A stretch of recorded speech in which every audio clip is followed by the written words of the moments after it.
Pernah tidak kamu merasa sangat lelah, padahal seharian ini kamu tidak mengangkat beban berat atau berlari maraton? Kamu duduk di kursi empukmu, di ruangan ber-AC, tapi rasanya seperti baru saja mendaki gunung yang sangat tinggi.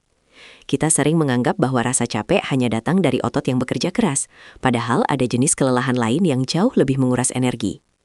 Di momen-momen tenang seperti sore ini, saat cahaya matahari perlahan memudar, kita mulai menyadari bahwa tubuh kita mungkin baik-baik saja, tapi ada sesuatu yang lain di dalam diri yang sedang berteriak minta jeda. Mari kita jujur pada diri sendiri. Kelelahan ini bukan tentang apa yang kita kerjakan secara fisik. Pemicu utamanya seringkali bukan tumpukan dokumen di meja, melainkan tab-tab yang terbuka di kepala kita secara bersamaan. Bayangkan pikiranmu seperti browser yang menjalankan puluhan aplikasi berat tanpa henti. Memikirkan apa yang orang katakan kemarin, mencemaskan apa yang akan terjadi besok, hingga membandingkan hidupmu dengan layar ponsel yang berkilauan. Setiap notifikasi yang masuk, setiap ekspektasi yang kita paksakan pada diri sendiri adalah beban tak terlihat yang kita panggul sepanjang hari.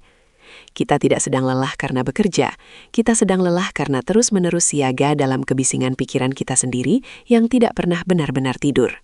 Sampailah kita pada titik puncaknya, di mana istirahat tidur 8 jam pun tidak lagi terasa cukup. Kamu bangun di pagi hari dengan perasaan yang sama beratnya seperti saat kamu memejamkan mata. Ini adalah fase mental burnout yang nyata, di mana jiwamu merasa kewalahan oleh kebisingan yang kamu ciptakan sendiri.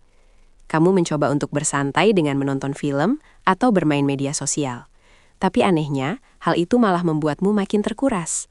Ternyata, mengalihkan perhatian bukanlah cara untuk beristirahat. Rasa capek ini menuntut sebuah pengakuan, sebuah momen di mana kamu berhenti berlari dari dirimu sendiri dan berani menghadapi keheningan yang selama ini kamu takuti. Penyelesaiannya dimulai saat kamu belajar untuk berkata cukup pada tuntutan dunia yang tidak ada habisnya.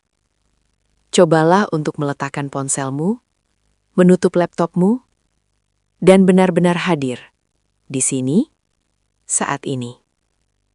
Bukan untuk merencanakan masa depan, bukan untuk menyesali masa lalu, tapi hanya untuk bernapas.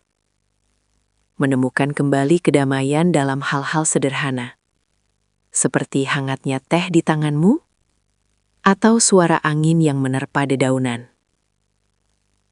Kita perlu belajar bahwa beristirahat bukan berarti berhenti menjadi produktif, melainkan cara kita mengisi ulang bahan bakar agar perjalanan kita tidak terhenti di tengah jalan. Memberi ruang bagi pikiran untuk diam adalah bentuk tertinggi dari mencintai diri sendiri. Pada akhirnya, kelelahanmu adalah sebuah pesan penting dari dalam diri bahwa jiwamu butuh didengar. Jangan mengabaikannya dengan menambah kafein atau memaksa diri bekerja lebih keras lagi. Ingatlah bahwa kamu adalah manusia, bukan mesin yang bisa terus beroperasi tanpa henti, tanpa mengalami keausan. Berikanlah dirimu izin untuk tidak melakukan apa-apa tanpa merasa bersalah. Karena terkadang, hal yang paling produktif yang bisa kamu lakukan hari ini adalah membiarkan dirimu beristirahat dengan tenang, menjernihkan pikiran, dan menyadari bahwa kamu sudah melakukan yang terbaik. Pulihlah dengan perlahan, karena dunia akan tetap ada saat kamu kembali dengan energi yang baru.